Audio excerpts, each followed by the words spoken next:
we had seen traffic start to get dinged by Delta. We'd seen some fares start to get dinged. We'd heard from Southwest about the quarter. Do we believe that the caseload is rolling over to a degree where the quarter is actually salvaged? I don't think quite yet. What we've actually seen is that capacity is not being cut. So August capacity is okay. We're seeing some cuts into the fall and winter that haven't really yet been announced. But what we're seeing in terms of demand, when you look at the TSA numbers on a rolling 7-day basis, you're seeing an 8% drop in TSA numbers. 4% of that is seasonality. So you're seeing a 4% drop off in demand given the Delta variant pickup a little bit, despite the gain from the stocks today. All right. So where does that lead us in the fall? I mean, if we understand the seasonality of leisure travel falling off once kids go back to school, but does corporate even begin to make up for that?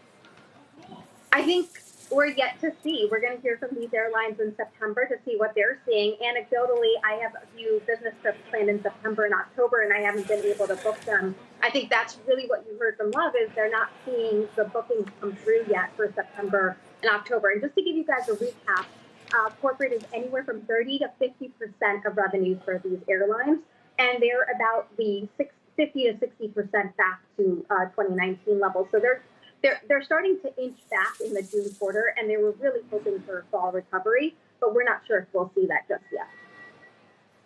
So, Sheila, the S&P airline index is 21% off its recent highs. What is that reflecting in terms of what you're talking about? The lack of business demand, the pushing of vacations and international travel caused by Delta? How much is already in those prices?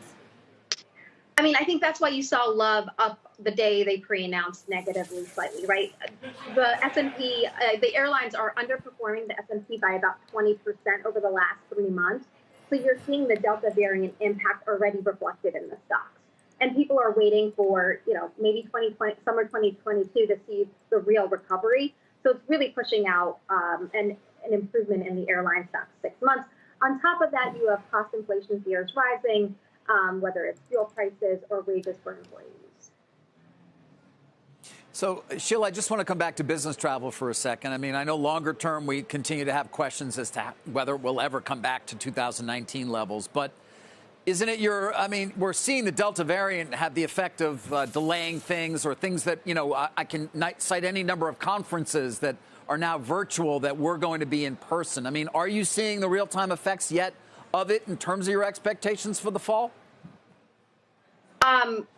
We're not seeing the impact just yet, and I think that's where there's very limited visibility. You're seeing very short booking curves for the airlines for both leisure and corporate.